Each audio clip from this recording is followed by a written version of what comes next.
Welcome friends. കഴിഞ്ഞ ക്ലാസ്സിൽ നമ്മൾ ഡിസ്കസ് ചെയ്തത് ട്രാൻസ്ജീനിക് അനിമൽസിൻ്റെ പ്രധാനപ്പെട്ട ചില അപ്ലിക്കേഷൻസ് ആണ് നമ്മൾ ഡിസ്കസ് ചെയ്തത്. ഇന്നത്തെ ക്ലാസ്സിൽ നമ്മൾ ഡിസ്കസ് ചെയ്യുന്നത് ഈ ചാപ്റ്റർ അവസാന ഭാഗമായ എത്തിക്കൽ ഇഷ്യൂസ്. ട്രാൻസ്ജീനിക് അനിമൽസായി ബന്ധപ്പെട്ട ചില എത്തിക്കൽ ഇഷ്യൂസ് ആണ് ഇന്നത്തെ ക്ലാസ്സിൽ നമ്മൾ ഡിസ്കസ് ചെയ്യുന്നത്. സോ എത്തിക്കൽ ഇഷ്യൂസ് നമുക്കറിയാവുന്ന പോലെ ട്രാൻസ്ജീനിക് അനിമൽസ് ഇങ്ങനെ വലിയ തോതിൽ പല രാജ്യങ്ങളും ഉണ്ടാക്കി തുടങ്ങിയിട്ടുണ്ട്. നമുക്കറിയാവുന്ന പോലെ പല രാജ്യങ്ങളിലും ഈ ട്രാൻസ്ജീനിക് അനിമൽസ് പ്രൊഡ്യൂസ് ചെയ്യുന്നുണ്ട്, അല്ലെങ്കിൽ ജനറ്റിക്കലി മോഡിഫൈഡ് ഓർഗാനിസംസ് നിർമ്മിക്കുന്നുണ്ട് പല ആവശ്യങ്ങൾക്കായിട്ട് ബന്ധപ്പെട്ട്. ചിലപ്പോൾ മെഡിസിനായിട്ട് ബന്ധപ്പെട്ടായിരിക്കാം, ചിലപ്പോൾ ഫുഡായിട്ട് ബന്ധപ്പെട്ടായിരിക്കാം. നമ്മൾ ജനറ്റിക്കലി മോഡിഫൈഡ് ജനിതകപരമായ ജീനുകളെ മോഡിഫൈ ചെയ്തുകൊണ്ട് ജനറ്റിക്കലി മോഡിഫൈഡ് ഓർഗാനിസംസ് വലിയ തോതിൽ നിർമ്മിച്ചു വരുന്നുണ്ട്. അങ്ങനെയാണെങ്കിൽ നമ്മളൊരു കൺട്രോൾ ചെയ്യാതെ, വലിയ തോതിൽ കൺട്രോൾ ഒന്നും ചെയ്യാതെ, ഒരു റെസ്ട്രിക്ഷൻ ഇല്ലാതെ ഇത്രയും ജനറ്റിക്കലി മോഡിഫൈഡ് ഓർഗാനിസംസ് മാർക്കറ്റിലേക്ക് വരാൻ തുടങ്ങിയാൽ, അല്ലെങ്കിൽ എക്കോസിസ്റ്റത്തിലേക്ക് വരാൻ തുടങ്ങിയാൽ നമുക്കറിയാം ഒരുപാട് ഇമ്പാക്ട്സുകൾ ഉണ്ട്. So that is reason why we have to give some regulations. അപ്പോൾ എത്തിക്കൽ ഇഷ്യൂസ് എന്ന് നമ്മൾ പറയുമ്പോൾ ചില റെഗുലേഷൻസ്, ഇങ്ങനെയുള്ള ജനറ്റിക്കലി മോഡിഫൈഡ് ഓർഗാനിസംസ് പ്രൊഡ്യൂസ് ചെയ്യുമ്പോൾ ചില റെഗുലേഷൻസ് ആവശ്യമാണ്. എന്തുകൊണ്ടാണ് റെഗുലേഷൻസ് ആവശ്യമാണ് എന്ന് ചോദിച്ചു കഴിഞ്ഞാൽ, എന്തുകൊണ്ടാണ് റെഗുലേഷൻസ് ആവശ്യം അല്ലെങ്കിൽ റെസ്ട്രിക്ഷൻസ് ആവശ്യം എന്ന് ചോദിച്ചു കഴിഞ്ഞാൽ ഒരു റീസൺ ഇതാണ്. These genetically modified organisms have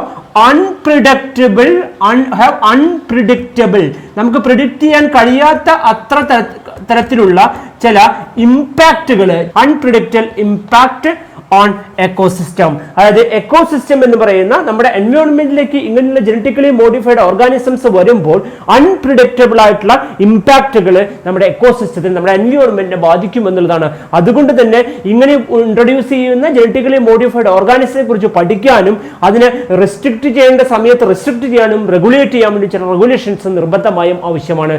so regulation for manipulation of genetically modified organ, അല്ലെങ്കിൽ മാനിപ്പുലേഷൻ ഓഫ് ജീൻസ്, അല്ലെങ്കിൽ ജനറ്റിക്കലി മോഡിഫൈഡ് ഓർഗാനിസത്തിനെ റെഗുലേഷൻ ചെയ്യണം. ഏത് രീതിയിലായിരിക്കണം അത് എന്താ പറയുക, അൺപ്രിഡിക്റ്റബിൾ ഇമ്പാക്ട് എക്കോസിസ്റ്റം ഉണ്ടാക്കും എന്നുള്ളതുകൊണ്ട് ചില റെസ്ട്രിക്ഷൻസ് ആവശ്യമാണ്. ദാറ്റ് മീൻസ് റെഗുലേഷൻസ് ആവശ്യമാണ്. അതുകൂടാതെ മറ്റൊരു ഇഷ്യൂ ആണ്, ഇങ്ങനെയുള്ള ജനറ്റിക്കലി മോഡിഫൈഡ് ഓർഗാനിസംസ് ഉണ്ടാക്കുമ്പോൾ ഉണ്ടാകുന്ന മറ്റൊരു ഇഷ്യൂ ആണ് പാറ്റന്റ് ഇഷ്യൂസ്. പാറ്റന്റ് ഇഷ്യൂ എന്ന് പറഞ്ഞാൽ നമ്മൾ ഈ ഏതെങ്കിലും ഒരു രാജ്യത്തുള്ള ഒരു കമ്പനി ഒരു പ്രത്യേക ഒരു പ്രൊഡക്റ്റിന് പാറ്റന്റ് എടുത്തു കഴിഞ്ഞാൽ നമുക്കറിയാം ആ കമ്പനി പെർമിഷൻ ഇല്ലാതെ നമുക്കത് ഉപയോഗിക്കാൻ പറ്റില്ല എന്നുള്ളതാണ്. അങ്ങനെ ഒരുപാട് ഇഷ്യൂസ് പല രാജ്യങ്ങളും ഇപ്പോൾ തന്നെ നിൽക്കുന്നുണ്ട്. അതും റെഗുലേറ്റ് ചെയ്യേണ്ടതായിട്ടുണ്ട്. നമുക്കറിയാം ഡെവലപ്പിംഗ് കൺട്രീസും ഡെവലപ്ഡ് കൺട്രീസ് ഉണ്ട്, ഡെവലപ്പിംഗ് കൺട്രീസ് ഉണ്ട്. അപ്പോൾ developed countries already take their bioresources of developing കൺട്രീസിന്റെ ബയോ റിസോഴ്സ് ഉപയോഗിച്ചുകൊണ്ട് അവര് നമ്മുടെ നാട്ടുകാർ ഉപയോഗിക്കുന്ന അതേ പ്രൊഡക്റ്റുകൾ മോഡിഫൈ ചെയ്തുകൊണ്ട് അവർ പാറ്റന്റ് എടുക്കുകയും പിന്നീട് നമുക്ക് തന്നെ നമ്മുടെ പ്രൊഡക്റ്റ് ഉപയോഗിക്കാൻ പറ്റാതെ വരികയും ചെയ്യുന്നു. അതുകൊണ്ട് ഇങ്ങനെയുള്ള ജനറ്റിക്കലി മോഡിഫൈഡ് ഓർഗാനിസംസ് അല്ലെങ്കിൽ ജീൻ മോഡിഫൈ ചെയ്ത ഓർഗാനിസം ഉണ്ടാക്കിയെടുക്കുമ്പോൾ we have to give some regulations ആവശ്യമാണ്. മറ്റൊരു പ്രശ്നമാണ് എത്തിക്കൽ സ്റ്റാൻഡേർഡ്സ്. നമുക്കറിയാം ഇങ്ങനെയുള്ള ഓർഗാനിസംസ് ഉണ്ടാക്കിയെടുക്കുമ്പോൾ നമ്മൾ ചില എത്തിക്കൽ സ്റ്റാൻഡേർഡ്സുകൾ പാലിക്കേണ്ടതുണ്ട്. കാരണം ഇങ്ങനെയുള്ള ജനറ്റിക്കലി മോഡിഫൈഡ് ഓർഗാനിസംസ് പ്രൊഡ്യൂസ് ചെയ്യപ്പെടുന്ന ഹ്യൂമൻ ആക്ടിവിറ്റിയിലൂടെയാണ്. ഈ ഹ്യൂമൻ ആക്ടിവിറ്റിയിലൂടെ പ്രൊഡ്യൂസ് ചെയ്യുന്ന genetically modified organisms may harm to the environment, may harm to the living organism. ചിലപ്പോൾ ലിവിംഗ് ഓർഗാനിസം തന്നെ ഈ പറയുന്ന ജനറ്റിക്കലി മോഡിഫൈഡ് ഓർഗാനിസംസ് ഹാം ഉണ്ടാക്കാൻ സാധ്യതയുണ്ട്. So these human activities, genetically modified organism may harm to the living organism, harm to the other living organisms. These are the main reasons for some regulations. പ്രധാന ഈ എത്തിക്കൽ ഇഷ്യൂസിനെ overcome ചെയ്യാൻ വേണ്ടി India government ഉണ്ടാക്കിയെടുത്ത ഒരു organisation അല്ലെങ്കിൽ ഒരു സംഘടനയാണ് ഈ എത്തിക്കൽ വാല്യൂസ് ക്രിയേറ്റ് ചെയ്യാൻ ഉണ്ടാക്കിയെടുത്ത ഒരു ഓർഗനൈസേഷൻ ആണ് GEAC എന്ന പേരിലാണ് അറിയപ്പെടുക. എന്നെ വിളിക്കുന്ന പേരാണ്, ഓർഗനൈസേഷന്റെ വിളിക്കുന്ന പേരാണ് GEAC എന്ന പേരിൽ അറിയപ്പെടുന്നു. എന്താണ് GEAC എന്ന് പറഞ്ഞാൽ? ഇത് എക്സ്പാൻഷൻ ഇത് ഇങ്ങനെയാണ്: ജനറ്റിക്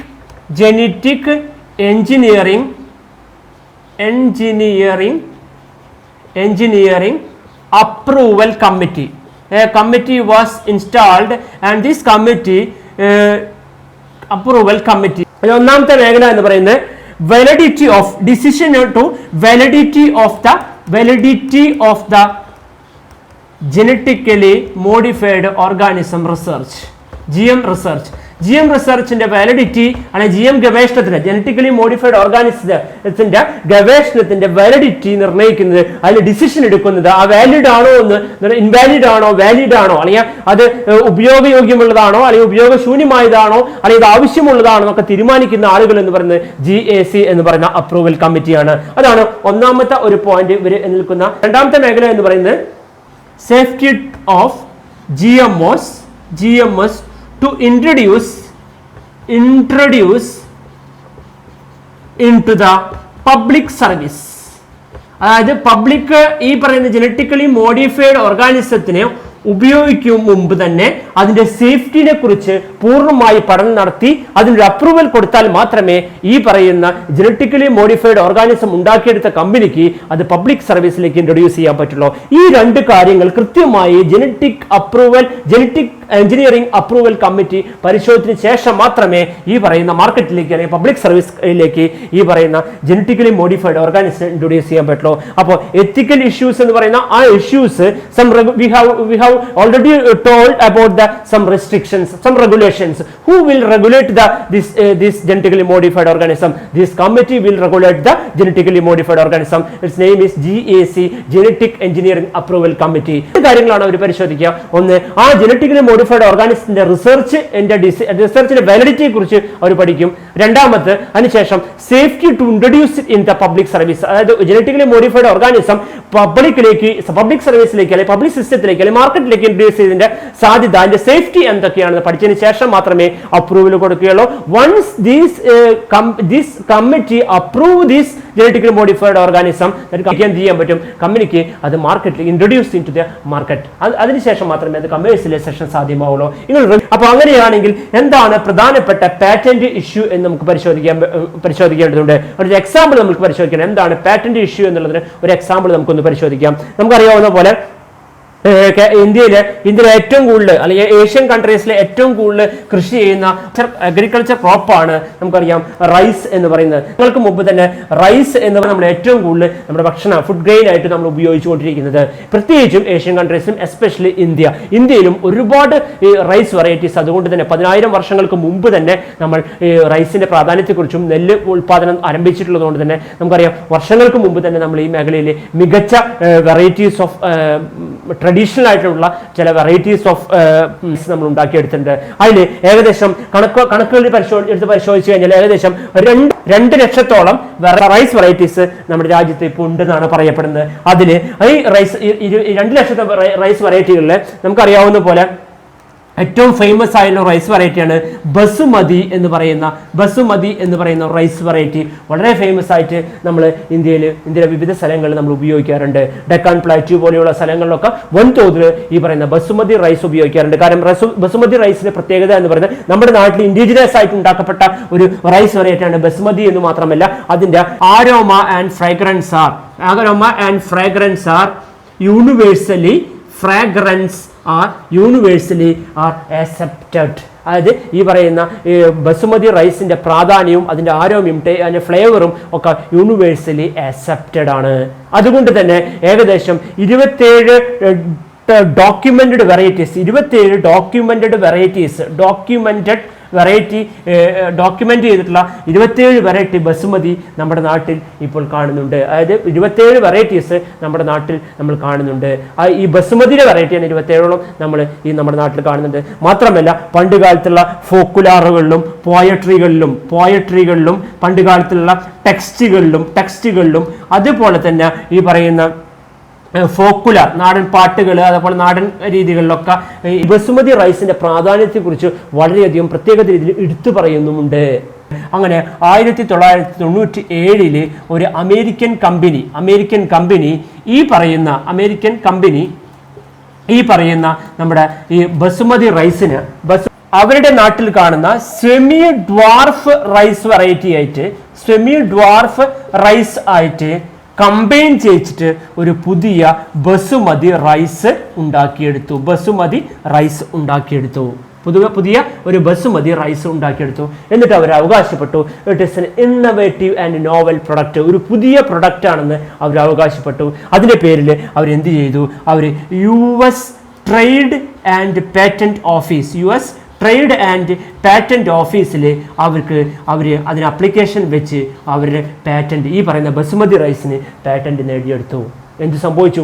നമ്മുടെ നാട്ടിൽ തദ്ദേശീയമായി ഉപയോഗിച്ചിരുന്ന നമ്മുടെ ബസുമതി റൈസുകളെ അവർ patent American trade and patent ഓഫീസിൽ നിന്ന് ട്രേഡ് മാർക്കിൽ പാറ്റന്റ് എടുത്തപ്പോൾ സംഭവിച്ചു നമ്മുടെ സ്വന്തം നെൽച്ചെടി അല്ലെങ്കിൽ ബസുമതി റൈസ് ഇവർക്ക് സോൾ അതോറിറ്റി ആ കമ്പനിയുടെ കീഴിലേക്ക് ബസുമതി റൈസിന്റെ സോൾ അതോറിറ്റി ആ കമ്പനിയുടെ കീഴിലേക്ക് വരികയും അവർക്ക് മാത്രമേ ആ രാജ്യത്തും പുറമെ രാജ്യത്തും ഈ ബസുമതി റൈസ് സെല്ല് ചെയ്യാനുള്ള അവകാശം ലഭിക്കും. സംഭവിച്ചു നമ്മുടെ നാട്ടിൽ നമ്മുടെ ജനങ്ങൾ അല്ലെങ്കിൽ നമ്മുടെ ഫാർമേഴ്സ് ഉണ്ടാക്കിയെടുത്ത ഐഡന്റിഫൈ ചെയ്ത് ഡെവലപ്പ് ചെയ്ത് യൂസ് ചെയ്തുകൊണ്ടിരിക്കുന്ന ഇങ്ങനെയുള്ള പ്രൊഡക്റ്റുകൾക്ക് ഈ ബസുമതി പ്രൊഡക്റ്റുകൾക്ക് അതേപോലെ നീം പോലെ പ്രൊഡക്റ്റുകൾക്ക് ടർമറിക് മഞ്ഞൾ പോലുള്ള പ്രൊഡക്റ്റുകൾക്കും നമുക്ക് സംഭവിച്ചു നമുക്ക് ഉപയോഗിക്കാൻ പറ്റാത്ത അവസ്ഥ വന്നു.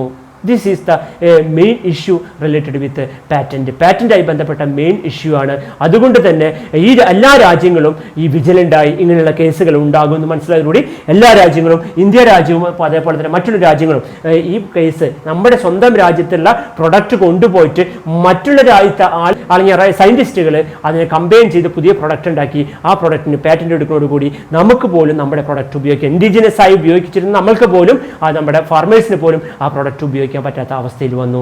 So we have to act upon it. Counter ചെയ്യേണ്ടത് വളരെ ഇമ്മീഡിയറ്റ് ആയിട്ട് കൗണ്ടർ ചെയ്യേണ്ടത് വളരെ അത്യാവശ്യമായി വന്നു. അപ്പോൾ ഇതാണ് ഒരു പ്രധാനപ്പെട്ട പാറ്റന്റ് ഇഷ്യൂ നമുക്ക് പറയാനുള്ളത്. ബസുമതി റൈസായിട്ട് ബന്ധപ്പെട്ടാണ് അവരെടുത്തത്. US ട്രേഡ് ആൻഡ് പാറ്റന്റ് ഓഫീസിൽ നിന്നാണ് അവർ പാറ്റന്റ് നേടിയെടുത്തത്. അതിന് ഫലമായി ബസുമതി റൈസ് വിൽക്കാനുള്ള അവകാശം ആരുടെ കയ്യിലേക്ക് വന്നു? ഈ പറയുന്ന അമേരിക്കൻ കമ്പനിയുടെ കയ്യിലേക്ക് വന്നു. അതോടുകൂടി നമ്മുടെ നാട്ടിലെ farmers identified developed and using these basmati rice only by the permission of that American company. That is the situation. Actually is our product. Okay, അങ്ങനെയുള്ള ഒരുപാട് കേസുകൾ റിപ്പോർട്ട് ചെയ്തു. ടർമറിക്കിന്റെ കേസിലും നീമിന്റെ കേസിലും ഒരുപാട് കേസ് റിപ്പോർട്ട് ചെയ്തതോടുകൂടി എന്താണ് എതിർക്കേണ്ടതായി വന്നു. ഇമ്മീഡിയറ്റ്ലി അവർ India government passed in the പാർലമെന്റിൽ ഒരു പാറ്റന്റ് ബില്ല് പാസ്സാക്കി. അതിന് വിളിക്കുന്ന പേരാണ് ഇന്ത്യൻ പാറ്റന്റ് ബിൽ എന്ന പേരിൽ അറിയപ്പെടുന്നു. ഇന്ത്യൻ പാറ്റന്റ് ബിൽ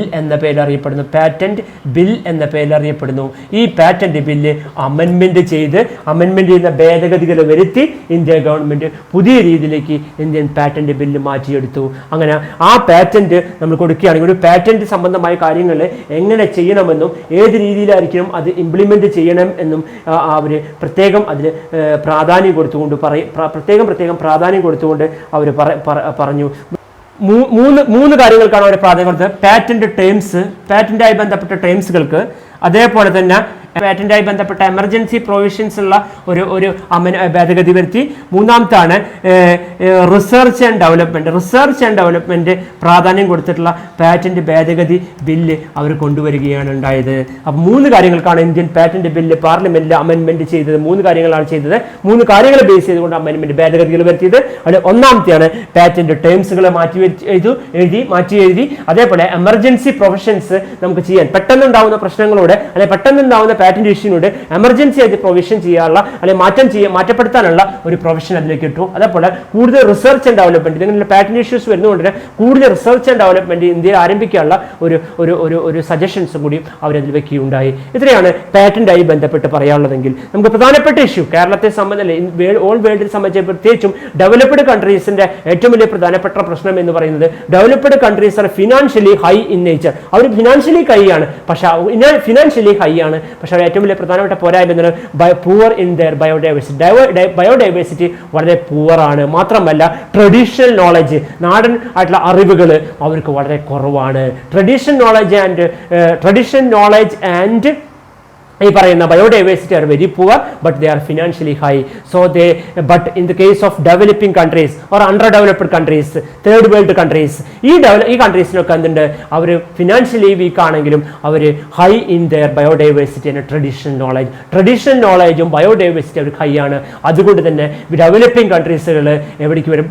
ഡെവലപ്പിംഗ് കൺട്രീസിലുള്ള ആളുകൾ അല്ലെങ്കിൽ സയന്റിസ്റ്റുകൾ അല്ലെങ്കിൽ ഇങ്ങനെയുള്ള കമ്പനികൾ, മൾട്ടിനാഷണൽ കമ്പനികൾ എവിടേക്ക് വരുന്നു? ഇന്ത്യ പോലുള്ള ഡെവലപ്പിംഗ് കൺട്രീസിലേക്ക് വരുന്നു. എന്നിട്ട് അവർ ബയോഡൈവേഴ്സിറ്റിയിലും ട്രഡീഷണൽ നോളജിലും കോൺസെൻട്രേറ്റ് ചെയ്ത് ആ പറയുന്ന ട്രഡീഷണൽ നോളജും ബയോഡൈവേഴ്സിറ്റിക്കാരുടെ മെഡിസിനൽ പ്ലാന്റ്സും കൊണ്ടുപോയി അവരുടെ പ്രൊഡക്റ്റായി മാറ്റുകയാണ് ചെയ്യുന്നത്. This is what is called biopiracy എന്ന പേരിൽ അറിയപ്പെടുന്നു. What is mean by biopiracy? എന്താണ് ബയോപൈറസി എന്ന് ചോദിച്ചു കഴിഞ്ഞാൽ ബയോപൈറസി ഇതാണ്: use of bioresources. use of bioresources by multinational company or any other organizations. Multinational company or any other organization ബയോറിസോഴ്സുകൾ use ചെയ്യുന്നു without the permission of consent, without the permission or authorisation of the country, ആ particular country or other the people concern or without the compensatory benefits. അല്ലെങ്കിൽ ഒരു compensatory benefit കൊടുക്കാതെയോ അല്ലെങ്കിൽ അവരെ permission എടുക്കാതെയോ, ജനങ്ങളുടെ ആ നാട്ടിലെ ജനങ്ങളുടെ പെർമിഷൻ എടുക്കാതെയോ അല്ലെങ്കിൽ രാജ്യത്തിന്റെ പെർമിഷൻ എടുക്കാതെയോ മൾട്ടിനാഷണൽ കമ്പനികളിൽ ആ രാജ്യത്തിന്റെ ബയോ റിസോഴ്സുകൾ യൂസ് ചെയ്യുന്നതിനെ വിളിക്കുന്ന പേരാണ് ബയോ പൈറസി എന്ന പേരിൽ അറിയപ്പെടുന്നു. നമ്മൾ കേട്ടോ പൈറേറ്റഡ് വേർഷൻ എന്ന് പറയുന്ന സോഫ്റ്റ്വെയർ കേട്ടോ. പൈറേറ്റഡ് വേർഷൻ എന്ന് പറഞ്ഞാൽ ഇപ്പോൾ വിൻഡോസ് 8 അല്ലെങ്കിൽ വിൻഡോസ് 10 പൈറേറ്റഡ് വേർഷൻ അവൈലബിൾ ആണ്. എന്താ പൈറേറ്റഡ് വേർഷൻ എന്ന് പറഞ്ഞാൽ അവരുടെ ആ കമ്പനിയുടെ പെർമിഷൻ എടുക്കാതെ നമ്മൾ കീവേഡ് പൊട്ടിച്ച് ആ സോഫ്റ്റ്വെയർ നമ്മുടെ ആവശ്യങ്ങൾക്ക് നമ്മൾ ഉപയോഗിക്കുക. അതുപോലെ തന്നെ അവിടെ കൺട്രിയിലെയോ അല്ലെങ്കിൽ ഒരു രാജ്യത്തിന്റെ പെർമിഷനോ അവിടെ ജനങ്ങളുടെ പെർമിഷനോ ഇല്ലാതെ ആ രാജ്യത്തിന്റെ ബയോ റിസോഴ്സുകൾ എന്ന് ഒരു മൾട്ടിനാഷണൽ കമ്പനി യൂസ് ചെയ്യുന്നതിനെ വിളിക്കുന്നതാണ് ബയോ റിസോഴ്സ് എന്ന്, ബയോ പൈറസി എന്ന പേരിൽ അറിയപ്പെടുന്നു. സോ നമുക്കൊന്ന് എഴുതി നോക്കാം എന്താണ് ബയോ പൈറസി എന്നൊന്ന് എഴുതി നോക്കാം. Okay, use of bio resource. Bio എന്ന് പറഞ്ഞാൽ ബയോളജിക്കൽ ആയിട്ടുള്ള ഓർഗാനിസംസ് അല്ലെങ്കിൽ ഏതെങ്കിലും പ്ലാന്റ്സ് ആനിമൽസ് ഒക്കെ ആയിരിക്കും നമ്മൾ യൂസ് ചെയ്യേണ്ടത്. Use of bio resources by multinational companies or MNC, multinational companies or any organization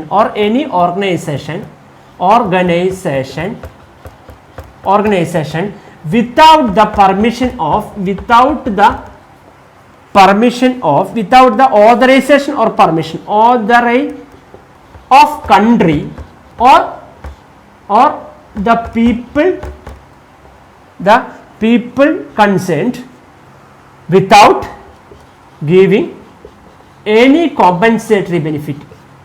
ഇതാണ് ബയോപൈറസി എന്ന് പറയുന്നത്. Biopiracy means use of bioresources by any multinational company or any other organizations without permission of that particular country or the people concerned without giving any monetary benefit, without giving any compensatory benefits. ഒരു compensatory benefit കൊടുക്കാതെ അവിടുത്തെ ജനങ്ങളുടെയോ ആ രാജ്യത്തിൻ്റെയോ permission ഇല്ലാതെ ഒരു multinational company bio resource എടുത്തുകൊണ്ടുപോവുക അല്ലെങ്കിൽ ഉപയോഗിക്കുന്ന ആ രാജ്യത്തിൻ്റെ ബയോ റിസോഴ്സ് ഉപയോഗിക്കുന്നതിന് വിളിക്കുന്ന പേരാണ് ബയോ പൈറസി എന്ന പേരിൽ അറിയപ്പെടുന്നു. ഈ ബയോ പൈറസി ഇഷ്യൂ ആണ് നമ്മുടെ ഈ ബസുമതിയിൽ നമ്മൾ നേരത്തെ പരിചയപ്പെട്ടത്. കാരണം അവിടെ ഇന്ത്യയിലത്തെ ഉപയോഗിച്ചിരുന്ന ബസുമതി റൈസിൻ്റെ ഒരു പാർട്ട് കൊണ്ടുപോയി വേറെ സെമി ഡ്വാർഫായിട്ടുള്ള ഒരു റൈസായിട്ട് കമ്പൈൻ ചെയ്തു. പുതിയ വെറൈറ്റി എന്ന് പറഞ്ഞ് ബസുമതി വെറൈറ്റി എന്ന് പറഞ്ഞ് അവരെന്ത് ചെയ്തു, അതിന് പാറ്റന്റ് എടുത്തു. പാറ്റന്റ് എടുക്കാൻ ഉപയോഗിച്ചത് US trade mark and patent ഓഫീസിൽ പോയിട്ട് അവർ പാറ്റന്റ് എടുത്തു. So and get permission four selling in there country and abroad. അവരുടെ പെർമിഷൻ ഇല്ലാതെ വേറൊരു സ്ഥലത്തും നമുക്ക് ആർക്കും എന്തുപയോഗിക്കാൻ പാടില്ല, ഈ പറയുന്ന ബസുമതി റൈസ് ഉപയോഗിക്കാൻ പാടില്ല. ഈവൻ ദോ നമ്മുടെ ഫാർമേഴ്സാണ് അത് ഡെവലപ്പ് എടുത്തത്, അതിനെ ഐഡന്റിഫൈ ചെയ്തത്, അതിനെ യൂസ് ചെയ്തുകൊണ്ടിരുന്നത്. പക്ഷേ ഈ പാറ്റന്റ് എടുക്കുന്നത് വഴി എന്ത് സംഭവിച്ചു, നമുക്ക് ഉപയോഗിക്കാൻ പറ്റാത്ത അവസ്ഥയിൽ വന്നു. ഇതാണ് പ്രധാനപ്പെട്ട പാറ്റന്റ് ഇഷ്യൂ എന്ന് പറയുന്നത്. ഇതിനെ വിളിക്കുന്ന പേര് തന്നെയാണ് ബയോപൈറസി. അതിന് പ്രോപ്പറായിട്ട് ഡെഫിനേഷൻ ആക്കി എന്ന് മാത്രം. ഓക്കെ, ഇത്രയാണ് നമ്മുടെ ഇന്നത്തെ ക്ലാസ്സിൽ ഡിസ്കസ് ചെയ്യാനുള്ളത്. ഇതിലൂടെ ഈ ചാപ്റ്റർ 5ാമത്തെ ചാപ്റ്ററോട് അവസാനിക്കുകയാണ്. അടുത്ത ക്ലാസ്സിൽ നമ്മൾ ഒരു പുതിയ ചാപ്റ്ററായിട്ട് വീണ്ടും കാണും. Thank you.